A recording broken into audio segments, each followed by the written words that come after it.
இன்றைக்கி நம்ம என்ன பார்க்க போகிறோம்னா, ப்ரானை எப்படி சுத்தப்படுத்துறது, அதுக்கப்புறம் எப்படி அதை வந்து ஒரு மசாலா மாதிரி செய்கிறதுங்கிறத பார்க்க போகிறோம்.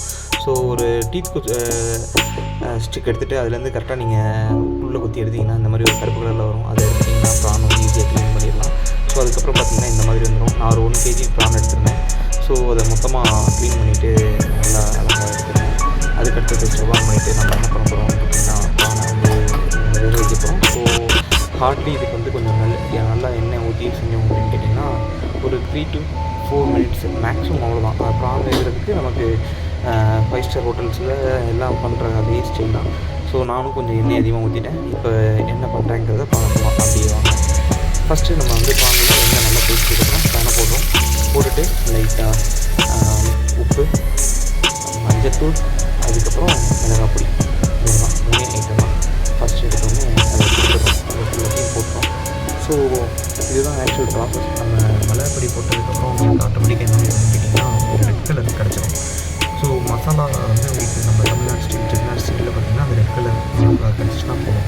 மஞ்சத்தூள் அதிகமாக போட்டிங்கன்னா அந்த ரெட் கலர் வந்து கொஞ்சம் கம்மியாக இருக்கும். ஸோ நான் வந்து சில்லி பவுடரோடு சேர்த்துக்கேன். ஸோ ஒரு ஸ்பூன்கிட்ட கரெக்டாக போட்டுருக்கேன்.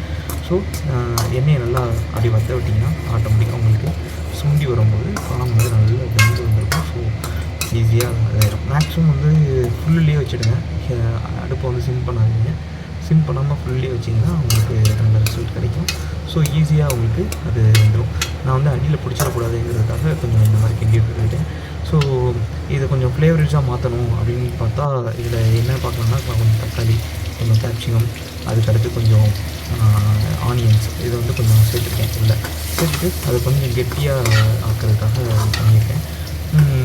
ஸோ உங்களுக்கு அது அந்த கண்டென்ட் வைஸ் வந்து ப்ரானை பொறுத்தளவில் நீங்கள் 1 கிலோ வாங்கினீங்கனாலும் 2 கிலோ வாங்கினாலுமே 1 கை 2 கைக்குள்ளே அடங்கின மாதிரி ஆகிடும். ஸோ நீங்கள் இந்த மாதிரி எக்ஸ்ட்ரா ஐட்டம் கொஞ்சம் சேர்த்துக்கிட்டீங்க அப்படின்னா உங்களுக்கு கொஞ்சம் ஈஸியாக இருக்கும். ஈஸியாக இருக்குங்கிறத விட கொஞ்சம் கண்டென்ட் வைஸ் கொஞ்சம் அதிகமாக இருக்கும். அவ்வளோதான். இப்போ நம்ம வந்து அடுப்பை ஸ்டிம் பண்ணி வச்சுக்கலாம். ஓகே, அவ்வளோதான். இதோட ப்ரான் ஃப்ரை முடிஞ்சிருச்சு.